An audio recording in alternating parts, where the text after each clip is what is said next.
ನಮ್ಮ ಕರ್ನಾಟಕ ರಾಜ್ಯದ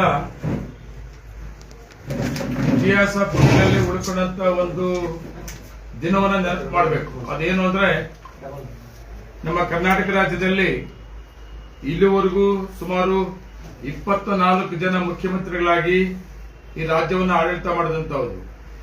ಆ 24 ಜನದಲ್ಲಿ ಅತಿ ಹೆಚ್ಚಿನ ಈ ಕರ್ನಾಟಕ ರಾಜ್ಯದ ಆಡಳಿತವನ್ನ ನಡೆಸಿದಂತವರು ದೇವರಾಜ ಅರಸು ಅಂತಿತ್ತು. 2789 ದಿನಗಳು, 7 ವರ್ಷ 239 ದಿನ, 7 ವರ್ಷ 239 ದಿನಗಳು ದೇವರಾಜ ಅರಸು ಅವರು ಆಡಳಿತ ಮಾಡಿದಂತಹದ್ದು ಒಂದು ದಾಖಲೆಯ ದಿನ. ಯಾವುದೇ ಮುಖ್ಯಮಂತ್ರಿ ಕೂಡ ಇರಲಿಲ್ಲ. ಆ ದಾಖಲೆಯನ್ನ ಇವತ್ತು ಸನ್ಮಾನ್ಯ ಕರ್ನಾಟಕ ರಾಜ್ಯದ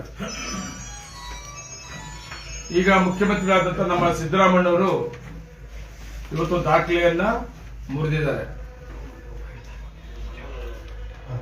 2790 ದಿನಗಳು, 2790 ದಿನಗಳು, 7 ವರ್ಷ 240 ದಿನಗಳು. ಈ ದಾಖಲೆಯನ್ನ ಇವತ್ತು ನಮ್ಮ ಕರ್ನಾಟಕದ ರಾಜ್ಯದ ಮುಖ್ಯಮಂತ್ರಿ ಸಿದ್ದರಾಮಯ್ಯನವರು ಮಾಡಿದ್ದಾರೆ. ಇವತ್ತು ದಾಖಲೆ ಮಾಡೋ ಜೊತೆಗೆ ದೇವರಾಜ ಅರಸನ್ನು ತಿಳ್ಕೊಂತ ಇದ್ರು ನಮ್ಮ ಕರ್ನಾಟಕ ರಾಜ್ಯದಲ್ಲಿ. ಸಾಮಾನ್ಯ ಜನ,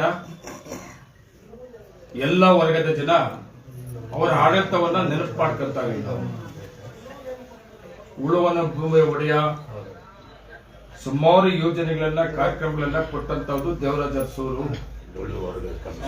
ಮತ್ತೆ ಹಿಂದುಳಿದ ವರ್ಗದ ಒಂದು ಕಮಿಷನ್ ಪ್ರಾರಂಭ ಮಾಡಿದ್ರು ಕೂಡ ಆಯೋಗ, ಮತ್ತೆ ಸಾಮಾನ್ಯ ಜನ ಪರವಾಗಿ ಕೊಟ್ಟಂತ ಕಾರ್ಯಕ್ರಮಗಳು. ಅದು ಬಿಟ್ರೆ ಆ ಹೆಸರನ್ನ ಮತ್ತೆ ಕರ್ನಾಟಕ ರಾಜ್ಯದಲ್ಲಿ ಮಾಡಿದಂತವರು ಒಂದು ಹಿಂದುಳಿದ ವರ್ಗದಲ್ಲಿ ಹುಟ್ಟಿ, ಒಂದು ಸಾಮಾನ್ಯ ರೈತರ ಕುಟುಂಬದಲ್ಲಿ ಹುಟ್ಟಿ, ರಾಜ್ಯ ರಾಜಕಾರಣ ಇತಿಹಾಸ ಇಲ್ಲದೆ ಅಂತ ಕುಟುಂಬದಲ್ಲಿ ಹುಟ್ಟಿ ಇವತ್ತು ಕರ್ನಾಟಕ ರಾಜ್ಯದಲ್ಲಿ ದಾಖಲೆ ಮಾಡೋದಂದ್ರೆ ಅಷ್ಟು ಸಲೀಸಲ್ಲ. ಇವತ್ತು ಆ ದಾಖಲೆಯನ್ನ ಮಾಡಿದ್ದಾರೆ. ಅವರಿಗೆ ಮುಂದಿನ ದಿನಗಳಲ್ಲೂ ಕೂಡ ಆರೋಗ್ಯ ಕೊಡಲಿ, ಈ ಕರ್ನಾಟಕ ರಾಜ್ಯದ ಜನತೆಗೆ ಇನ್ನೂ ಹೆಚ್ಚಿಗೆ ಸೇವೆ ಮಾಡುವಂತ ಅವಕಾಶವನ್ನು ಕೂಡ ಕೊಡಲಿ. ಈಗಾಗಲೇ ಅವರು ಬಜೆಟ್ 16 ಬಜೆಟ್ ಆಗಿದೆ. ಈಗ ಅದು ಒಂದು ದಾಖಲೆ. 17ನೇ ಬಜೆಟ್ ಕೂಡ ಈಗ ಆಗ್ತದೆ. ಕರ್ನಾಟಕ ರಾಜ್ಯದಲ್ಲಿ ಯಾವುದೇ ಮುಖ್ಯಮಂತ್ರಿ ಆಗಿರ್ಬೋದು, ಯಾವುದೇ ಫೈನಾನ್ಸ್ ಮಂತ್ರಿ ಆಗಿರ್ಬೋದು, ಇಷ್ಟು ಬಜೆಟ್ಗಳನ್ನ ಮಾಡಿದ ಸಹಿತ ಇರಲಿಲ್ಲ. ಒಂದು ಇತಿಹಾಸ ಪುಟಗಳಲ್ಲಿ ಉಳ್ಕೊಂಡಂತ ಒಂದು ದಾಖಲೆಯಲ್ಲಿ ಇವತ್ತು ಸಿದ್ದರಾಮಯ್ಯ ಸೇರಿದ್ದಾರೆ.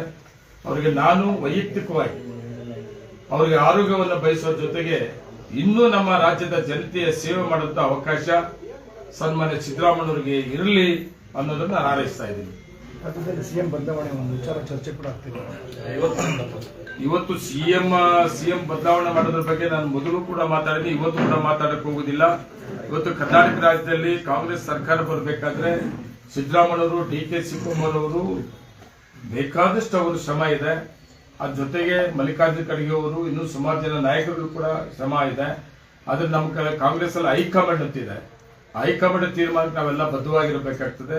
ಯಾವುದೇ ಕಾರಣಕ್ಕೂ ನಾವು ಹೈಕಮಾಂಡ್ ತೀರ್ಮಾನ ವಿರುದ್ಧವಾಗಿ ನಾವೇನು ಸ್ಟೇಟ್ಮೆಂಟ್ ಕೊಡೋದ ಇಲ್ಲ. ಈಗ ನಮ್ಮ ಮುಖ್ಯಮಂತ್ರಿ ಸಿದ್ದರಾಮಯ್ಯ ಅವರು ಇದ್ದಾರೆ, ಒಳ್ಳೆ ಕೆಲಸ ಮಾಡ್ತಾ ಇದ್ದಾರೆ. ಈಗ 2ನೇ ಅವಧಿಗೆ ಮುಖ್ಯಮಂತ್ರಿ ಆದ್ಮೇಲೆ ಒಂದು ದಾಖಲೆ 5 ಗ್ಯಾರಂಟಿಗಳನ್ನ ಸಾಮಾನ್ಯ ಜನ ಬಡವರು ಕೊಟ್ಟಿದ್ದು ಕೂಡ ನಾವು ನೆನಪು ಮಾಡ್ಕೊಬೇಕಾಗ್ತದೆ. 5 ಗ್ಯಾರಂಟಿಗಳು ಸುಮಾರು ಒಂದು ವರ್ಷಕ್ಕೆ 60,000 ಕೋಟಿಗೆ ಕಮಿಷನ್ ಇಲ್ಲ, ದಲ್ಲಾಳಿಗಳಿಲ್ಲ, ಮಧ್ಯವರ್ತಿಗಳಿಲ್ಲದೆ ನೇರವಾಗಿ ಅದು ಅನ್ನಭಾಗ್ಯ ಇರ್ಬೋದು, ಗೃಹ ಜ್ಯೋತಿ ಇರ್ಬೋದು, ಗೃಹಲಕ್ಷ್ಮಿ ಇರ್ಬೋದು, ಶಕ್ತಿ ಇರ್ಬೋದು, ಯುವನಿಧಿ ಇರ್ಬೋದು. ಈ 5 ಕಾರ್ಯಕ್ರಮ ಬಿಜೆಪಿ ಟೀಕೆ ಮಾಡ್ತಾರಲ್ಲ, ಇವತ್ತು ಸಾಮಾನ್ಯ ಜನ ಟೀಕೆ ಮಾಡಲ್ಲ. ಸಾಮಾನ್ಯ ಜನ ಖುಷಿ ಪಡುವಂತಹ ಕಾರ್ಯಕ್ರಮ ಸನ್ಮಾನ್ಯ ಸಿದ್ದರಾಮಯ್ಯ ಕೊಟ್ಟಿದ್ದಾರೆ. ಇನ್ನೂ 2.5 ವರ್ಷ ಇದೆ. ಇನ್ನೂ 2.5 ವರ್ಷ ರಾಜ್ಯದ ಅಭಿವೃದ್ಧಿಗೆ, ಡೆವಲಪ್ಮೆಂಟ್ಸ್ಗೆ ಶಕ್ತಿ ಕೂಡ ಕೊಡ್ಲಿ ಅಂತ ಹಾರೈಸ್ತೀನಿ. ಸರ್, ಹೆಚ್ಚು ದಿನ ಸಿಎಂ ಆಗಿದ್ರು ಕೂಡ ಅವ್ರು ಏನು ರಾಜ್ಯಕ್ಕೆ ಕೊಡುಗೆ ಕೊಟ್ಟಿಲ್ಲ ಅಂತ ಕುಮಾರಸ್ವಾಮಿ ಅವರು ಮತ್ತೆ ಆರ್ ಅಶೋಕ್ ಅವರು ಟೀಕೆ ಮಾಡಿದ್ದಾರೆ. ಆಯ್ತು, ಅವ್ರು ದೊಡ್ಡ ಕೊಡುಗೆಗಳವೆ. ಕುಮಾರಸ್ವಾಮಿ ಅವ್ರದ್ದು ಅದೇ, ಯಡಿಯೂರಪ್ಪಂದು ಅದೇ, ಮತ್ತೆ ಇನ್ನು ಆದಂತ ಮುಖ್ಯಮಂತ್ರಿ 6 ತಿಂಗಳು ವರ್ಷ ಇದ್ರಲ್ಲ ಮುಖ್ಯಮಂತ್ರಿಗಳಾಗಿ ಅವ್ರು ದೊಡ್ಡ ದೊಡ್ಡ ಕೊಡುಗೆಗಳಿದೆ. ಕೊಡುಗೆಗಳಿಲ್ದರೆ ದಾಖಲೆ ರೆಕಾರ್ಡ್ ಮಾಡಿದ್ರ? ಹೆಸರಿಲ್ದ ದಾಖಲೆ ರೆಕಾರ್ಡ್ ಮಾಡಕ್ ಆಗ್ತದ? ಸಿದ್ದರಾಮಯ್ಯ ಮೇಲೆ ಮಾತಾಡೋ ಅರ್ಹತೆ ಯಾವ ನಾಯಕರಿಗೂ ಇಲ್ಲ ಅಂತ ಹೇಳ್ತೀನಿ, ವಿರೋಧ ಪಕ್ಷದ ನಾಯಕರುಗಳಿಗೆ. ಮುಖ್ಯಮಂತ್ರಿಗಳಾಗಿದ್ದವರು ಅಷ್ಟೇ. ಮುಖ್ಯಮಂತ್ರಿಗಳು ಎಲ್ಲಿಂದ ಆದ್ರು?